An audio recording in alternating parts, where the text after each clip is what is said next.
All right, everybody out there in YouTube land, I'm back for another Q&A, I guess we're going to call this. I'm going to finish up this Q&A with a little bit of information on a, guy never talked about much, but Norton Bob. He was an Oakland Hells Angel. I've got limited information on him. I didn't know him long, but he came with high marks, and I want to introduce you all to him and talk about him a little bit. But we're going to start off. My wife off camera is going to read the questions for the last couple of weeks. So here we go with the first question, Bev. So I'm your off-camera wife. You're my off-camera wife. You have an on-camera wife. Well, I do, but not on this YouTube channel. That's on Patreon. Okay. I do an additional Q&A with Beverly. We go on screen together. We're kind of like a comedy team, but I would let you guys judge that. That's not true. See, she's already mad at me. She don't Okay, think these first two questions, George, let's get down to it, are about the Dave Mann post, okay? Living on cash. Well, that's probably 90% of the population. Did Keith Ball ever encounter the same type of flack Dave Mann did for his position in Easy Riders magazine? And what's his name? This is Living on Cash. Living on Cash. I'm just going to call you Cash. That's a really good question. And I'll tell you, Keith did take flack. And I'll give you a couple of instances. When Keith and Lou Kimsey, Lou was the creator, or one of the creators, and main editor for the magazine, along with Keith. They went back into outlaw territory one time, and the outlaws converged on the bus they were on and basically demanded answers. They wanted to know what connections the Hells Angels had to the magazine, and did we own part of it? A real uncomfortable couple of hours for Keith and Lou, but Keith was on the cutting edge of a lot of stuff. He was with ABATE, the MMA, Modified Motorcycle Association. He was trying to do things, and this created a problem because Sonny didn't like him, and he felt that he was creating problems through his editorial ability. I'm not quite sure. I don't know, getting in the mind of Sonny. But Keith did receive some flack for it. And, I write about it in my new book a little bit about what happened. Keith left the club, and I think for good reasons. He left honorably, and nobody could ever say anything disparaging about him. And if I'm there, I certainly will correct him. Keith and I go back a long ways. Okay, next one. Okay, from Robert Shaughnessy. He wants your thoughts on Yves Apache Trudeau. What a great name. Well, Yves Apache Trudeau. I don't know who he was, but well, oh my God. He became an informant, so his name wasn't so great. He fucked up that name because he had a great name going for him. He did have a good name, but, everything's not in the name. There's a lot of negative things I've heard about him. Certainly he was an informant. I think he elevated his numbers on how many kills he had. You also have to understand, he also had these these crime reporters in Canada writing about him. And, they were getting a lot of publicity off that war up there. There were several wars up there, but, they would get a lot of public attention, sell a lot of newspapers. The disparaging thing I heard about him, now I don't know if this was just counterintelligence, made to look bad. I also heard that he was suspected of being a pedophile. Now, that could have been just anti-Trudeau information. I really don't know.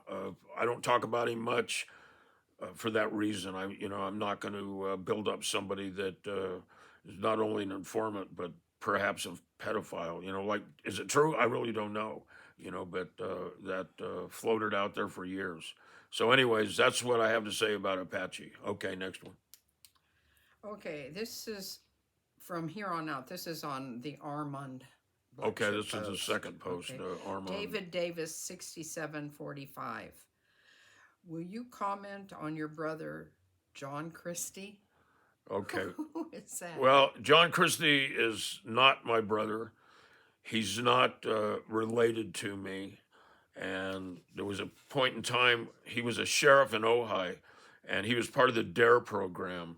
And I was told he was going to school and misrepresenting that he was a family member of mine, perhaps a son or a brother. And I actually called the DARE program and I told him to cease and desist, that he's not part of my family. And I certainly have my own thoughts and ideas about narcotics and what should be taught, what should be legal. And I said, I'm not going to allow the sheriff's department to use my name in their campaign. I'll speak for myself. And, never heard back from him. He stopped doing it and never got any face to face contact with him. He perhaps avoided me. I don't know. But he's not related to me. If that's who you're referring to, you know, I rewrite these questions and kind of streamline them so we can get through several more. But you kind of inferred that he was a relative of mine. He's not a relative. Okay. Okay, Dennis Lemieux, 7294. How did Armand die? Arman was shot. He went to collect a debt. I was told that perhaps was even a family member. I mean, even his family was scared of him.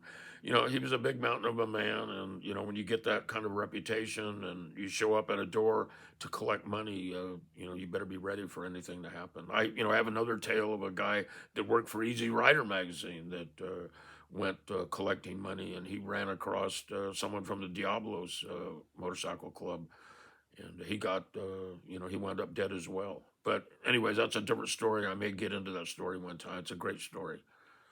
Okay, Todd, AK 47. Do you have anything on the Cruicifiers?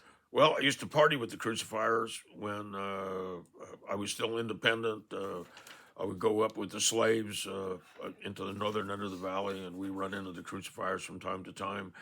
You know, they had some personal issues with some of the slaves. I don't know what it was about. I know Dana and one of the Cruicifiers got into it one night. It was just a one-on-one thing. Nobody got rat packed, or wasn't one club jumping on another. But they held their mud and partied all night and pulled out in the morning when the sun came up. I headed home. The slaves headed to their houses, and the Cruicifiers, I don't know where they went, but yeah, they were okay guys. Okay, Gypsy wants to know, do you have any info on the Straight Satans? Well, I know they were disbanded when Danny, I think it was DiCarlo. I always get his name mixed up. DiCarlo helped the police put that murder on the Manson family. They were hanging out up there at the Spawn Ranch. So were the slaves. The question marks were up there a couple of times. That was kind of an odd crew. I ran into them a few times. Didn't really care for them.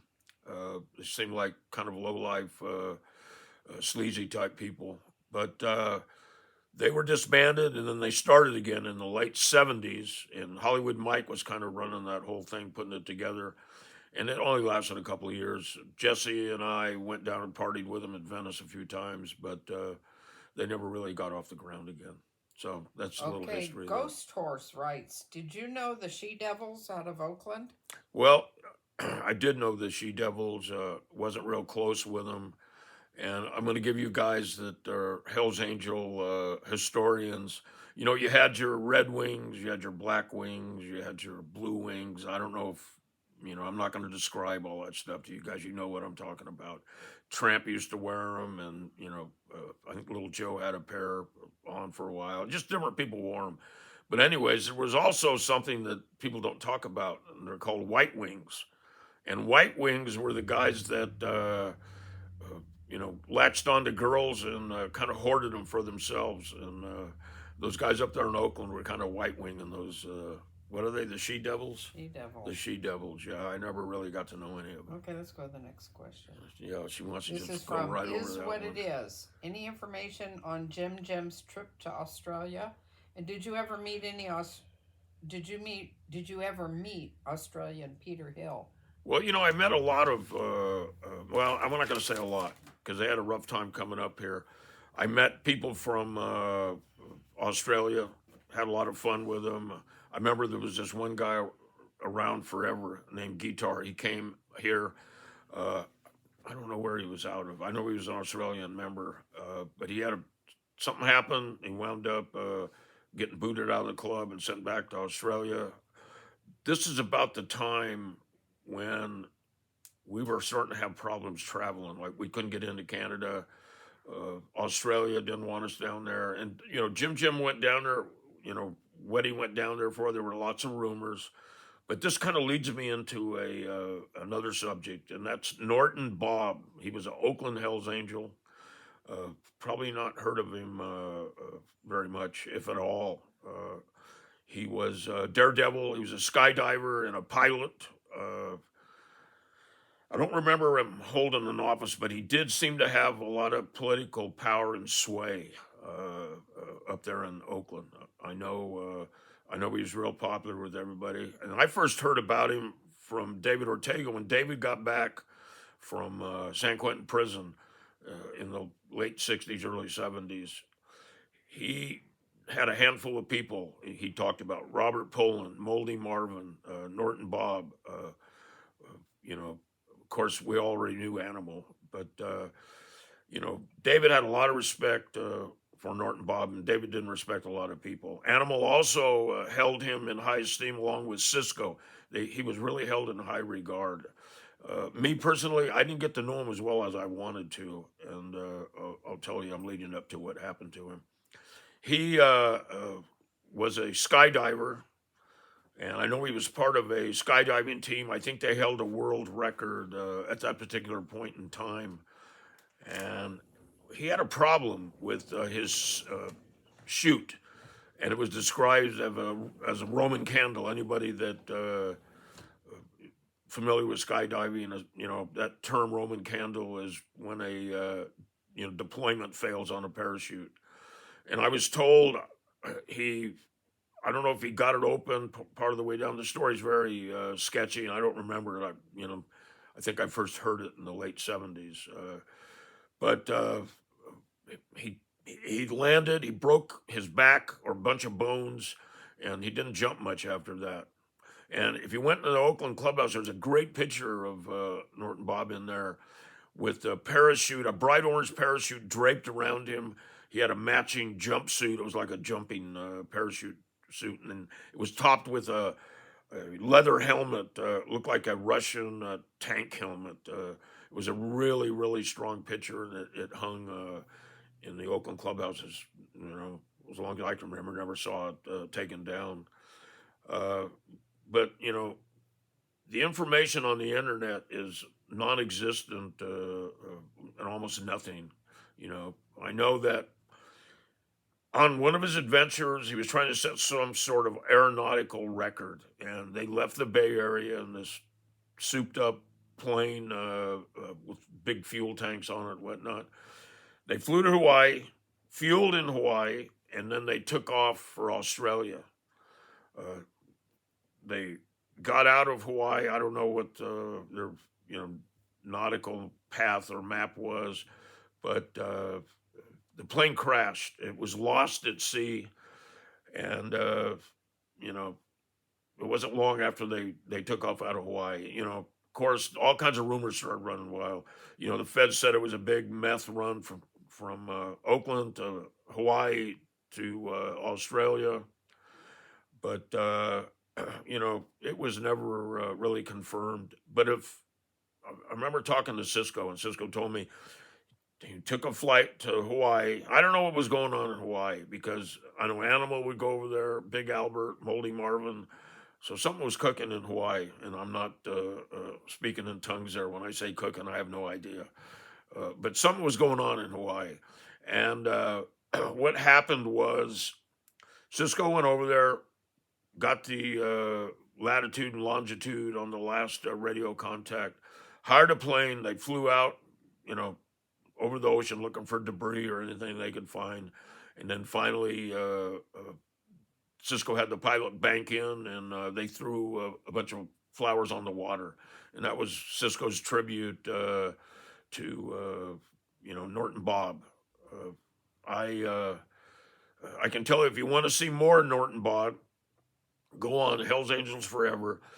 They do a pretty good interview with him. He's got on a straw hat, and I can't remember all the dialogue or where it's at in the movie, but it's pretty good. And if you look for him, he's talking about, it's right after this little kid falls down and, the kids are fighting, and then Norton Bob comes on screen, and he explains his life growing up and how he ran into his friends, which turned out to be the Hells Angels. But anyways, that's it on Norton Bob. I'll keep looking for some more information. I can't remember his real name, but I just knew him by Norton Bob. Check out Hells Angels Forever. Look for him in there. I'm going to be having some more stories come up. And, I want to make a comment. Sometimes I mispronounce words. I'm really dyslexic. And like I called Armand a different name last week. And it's the way my brain sees the letters in my thought process. So I'm not looking for no sympathy. Anybody wants to make fun of me, that's okay. I don't give a fuck. Fuck you. But that's why I mispronounce words sometimes. And I also kind of gap with it's my brain sorting everything out what I want to say to you guys. So I hope you enjoyed this on Norton Bob. I think that there was also one last question. He wanted to know, I can't think of the guy's name. He wanted to know how much money I was making off all of this I was doing. He seemed to have a bitter tone to his voice. And all I can say to you in closing is, if you want to know, there's been a lot of rumors that I'm, broke, that I have $35 million hidden somewhere. And, the cops have been looking for that for years. But I'll tell you what, if you really want to know how much dough I have, I suggest you ask your mom. Goodbye, everyone.